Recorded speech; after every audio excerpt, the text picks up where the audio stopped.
J'ai reçu une tonne de commentaires sur le sujet et aujourd'hui on va donc s'attaquer à la TOB ensemble, étape par étape. Calculer et déclarer la TOB en Belgique, c'est essentiel pour tous les investisseurs belges et c'est ta responsabilité même si tu es sur un courtier étranger qui ne s'occupe pas de cette TOB pour toi, type Trade Republic, etc. Il s'occupe généralement pas de la TOB, taxe sur les opérations boursières, une taxe spécifique à la Belgique qui est due sur chaque achat, chaque vente, chaque opération en fait que tu fais en bourse. Il y a 3 taux, 0,12, 0,35 et 1,32.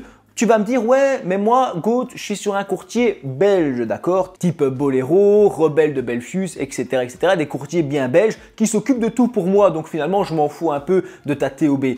Pas du tout. Attention. Attention, la TOB, c'est très important. Si tu as un ETF, d'accord, à 0,12 de TOB, tu peux avoir le même à 1,32 de TOB. Ça veut dire que là, tu payes 80 centimes, 1,50 €, 2 € par-ci, par-là, ça fait pas trop mal. Mais dans 10 ans, dans 20 ans, quand tu as un beau portefeuille, ton ETF, il vaut 100 000, j'invente, je prends souvent cet exemple. Sur les 100 000, si tu as 0,12 de TOB, tu vas payer 120 €. Ça va. Sur tes 100 000, quand tu revends avec une TOB à 1,32, tu tapes 1320 €. 11 fois plus de taxes. Donc attention, ne te fais pas avoir, même si tu es sur un courtier qui gère ta TOB, la TOB c'est hyper important à comprendre, d'accord? Si tu es sur un courtier étranger qui ne s'occupe pas de la TOB pour toi, typiquement Trade Republic, pour l'instant en tout cas, le problème c'est que tu risques des amendes importantes, 50 € par semaine de retard jusqu'à un maximum de 2600 €, ce qui fait quand même extrêmement mal. Il y a aussi des intérêts de retard qui viennent s'ajouter à ça. Il y a aussi des majorations d'impôts possibles. Donc, on multiplie l'impôt que tu devais payer. Bref, j'ai déjà fait une vidéo sur le sujet, les dangers de la TOB. Là, ça fait un peu peur. Je suis conscient, j'en suis conscient. Mais pas de panique, je suis là pour vous aider. Même si, encore une fois, aucun conseil financier, aucune recommandation d'achat ou de vente. Je ne suis pas non plus un expert, je suis un particulier qui a ouvert une petite chaîne YouTube et qui parle sur des vidéos sur YouTube. Et donc, attention, ça ne remplace pas les conseils d'un fiscaliste ou d'un expert financier, un conseiller agréé. Et tu es responsable de tes propres recherches, mais aussi de tes propres déclarations d'impôts. C'est la loi en Belgique. Attention, s'il y a 2-3 petits cas spécifiques que je n'ai pas abordés, c'est possible. Il y a des abonnés plus experts que moi qui nous aideront en commentaire. Et bon visionnage. Je t'ai mis 4 documents en description, 4 liens, d'accord, pour te rediriger.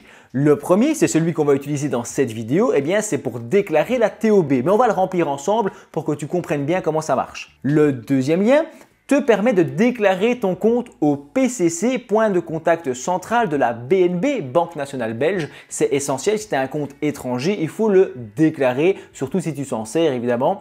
Et ça, c'est le deuxième point. J'en ai déjà parlé en vidéo, on ne va pas en reparler ici, mais je t'ai remis le lien, c'est important. Troisième lien, c'est vers TaxonWeb qui permet donc de déclarer tes revenus, ta déclaration fiscale. Il y a plein d'informations sur le site du SPF Finance qui permettent de t'aider à faire ça correctement. Je vais te donner les pistes qu'il faut. Et quatrième et dernier lien, c'est vers ma vidéo 3 déclarations en bourse essentielles, 3 déclarations pour les investisseurs belges qui récapitule un peu tout ce que je ne vais pas aborder dans cette vidéo puisque ici, je veux vraiment me focaliser sur la TOB. Ok, étape numéro 1, je vais récupérer mon document récapitulatif de mes opérations sur Trade Republic, etc. On te donne un document préparatoire de tes opérations, récapitulatif aussi de tous tes dividendes, de tout ce que tu as fait comme opération sur le mois. Ce sera essentiel pour la suite, d'accord? Tous les courtiers en donnent un. Certains courtiers comme Trade Republic te mettent déjà la TOB normalement, même s'il y a parfois des erreurs qui viennent se glisser. C'est déjà arrivé à moi et à certains abonnés. Donc, fais toujours attention, il faut revérifier. Je vais faire un tuto, on est occupé de le faire pour pouvoir vérifier ça. Ensuite, étape 2. Je clique sur le premier lien en description, m'emmenant sur le site du SPF Finance en Belgique, version française. Tu peux aller en néerlandais, c'est important le néerlandais. Tu descends ici, il y a plein d'explications qu'on ne va pas lire ensemble et on va se diriger vers ce lien-ci, déclaration de la taxe sur les opérations de bourse pour les opérations à partir du 8 janvier 2018. Donc là, on est en 2025 à l'heure où je tourne cette vidéo, donc on peut cliquer dessus. On arrive sur ce document. Si tu tapes sur Google formulaire TOB Belgique, tu vas retomber dessus normalement, d'accord? C'est pas caché. Première chose, ici il y a un cadre réservé à l'administration, donc c'est pas pour toi, tu notes rien. Déclaration de la taxe sur les opérations de bourse pour le mois et le mois. On va le voir après, tu peux déclarer aux 60 jours suivants ou aux fins de mois suivants. Bref, ça peut se répartir sur 2 mois. Donc si c'est que pour le mois de janvier, ben, tu mets pour le mois de janvier, tu mets janvier ici en travers. Sinon, tu mets pour janvier et le mois de février et tu déclares directement les 2 mois d'un coup. On en reparle. Dans ce cadre-ci, tu mets ton numéro national, donc c'est ton numéro d'identité et le numéro d'entreprise si tu es une entreprise. Mais je suppose que si tu regardes cette vidéo, tu es un numéro national, une personne physique. Si on est une personne physique, on marque son nom et prénom. Si on est une entreprise, on marque la dénomination de l'entreprise. Ensuite, le siège social de l'entreprise ou ton domicile personnel. Si tu t'appelles Dupont Jérôme, tu écris ici Dupont Jérôme, ton numéro d'identification nationale, NN, et ton adresse rue de la Chanvre, numéro 22 à Liège, et c'est tout. Pas compliqué, n'est-ce pas? On arrive sur ce tableau. C'est le tableau le plus important de la déclaration TOB. Comment ça marche? On va prendre un petit exemple. Alors ici, globalement, 0,12% c'est pour les obligations, 0,35% pour les actions et 1,32% pour les ETF de capitalisation enregistrés en Belgique. Sauf que au niveau des ETF, c'est plus compliqué puisqu'il y a des ETF qui ne sont pas enregistrés en Belgique qui se retrouvent à 0,12%. J'en parle dans une autre vidéo ici, sinon ça va durer 2 heures. On se focalise sur la déclaration. Donc, imaginons, j'ai acheté un ETF, d'accord, SP500 pour 608,33 €, d'accord? Il y a une TOB à 0,12. Donc, 608,33 € à 0,12, ça fait 0,7299. Tu sais qu'en euros, il n'y a que les centimes. On ne peut pas mettre 4 chiffres après la virgule, on peut en mettre que 2. Donc, 0,7299, ça fait bien 0,73 € de TOB à payer sur cette opération unique. Donc, j'ai fait un achat d'ETF TOB 0,73. Donc 0,12%, j'ai fait une opération, un ETF, exemple réel, à 608,33 €. Donc je mets nombre un seul, d'accord, base imposable ici, là, 608,33 €, 608,33, c'est mon achat d'ETF. Et le montant de la taxe, ben, à 0,12, ça fait, ça je l'écris ici, 0,73 €. Est-ce que c'est clair? C'est tout. Ça s'arrête là. J'ai fait un achat d'ETF en janvier, c'est la vérité. En plus, j'ai fait un seul achat. J'écris ma déclaration TOB mois de janvier, nombre d'opérations une seule, un ETF à 0,12, 608,33 €, TOB 0,73 centimes. Ça s'arrête là. C'est tout. Ça va? D'accord? Tout va bien. Si maintenant tu as acheté des actions, LVMH ou Apple ou n'importe quoi, ça va se mettre dans 0,35. Donc tu écriras ici que tu as acheté 800 € ou alors tu passes ici 1000 et des euros d'actions et tu calcules la TOB. Si tu as fait 1,32 pour des ETF enregistrés en Belgique, tu l'écris ici. Là, pour les calculs de taux, j'ai fait une autre vidéo dédiée qui sort bientôt ou qui est déjà sortie à l'heure qu'il est. Va vérifier. Une fois que c'est fait, j'écris le montant total de la taxe sans plafond juste ici. 0,73 €. Alors ici, j'ai fait l'exemple pour une seule opération, mais imaginons que tu as fait 5-6 opérations. Que ce soit des achats ou des ventes, on s'en fiche, d'accord? C'est pareil. Si maintenant j'ai fait 2 achats d'ETF et une vente, ça fait 3 opérations. On s'en fiche, achat ou vente, ça fait 3 opérations à 0,12 pour le même ETF.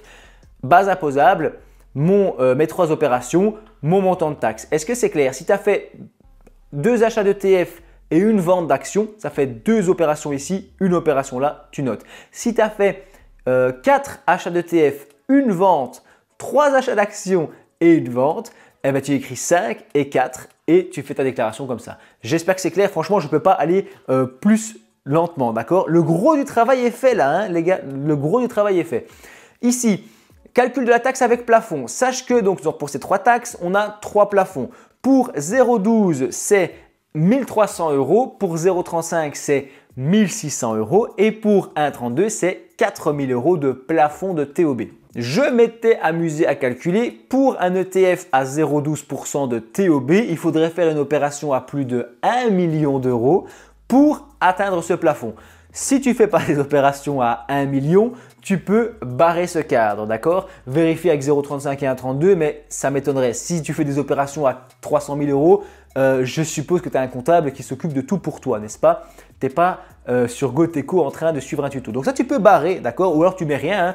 Tu barres ou tu mets rien et tu remplis seulement le premier. Le cadre suivant est effectué par imputation sur taxe. C'est des trucs généralement quand tu as eu une erreur de TOB ou alors que tu as une régularisation à faire ou alors que tu dois être remboursé, tu as payé trop de TOB et on te doit de l'argent. C'est des cas vraiment spécifiques. Généralement, 99% du temps, tu n'utiliseras pas ce cadre. Donc, tu peux faire des recherches dessus si tu veux, mais généralement, tu peux le barrer. Celui-là aussi. Donc, tu barres 3 cadres et tu te retrouves avec seulement le premier cadre qui est ici.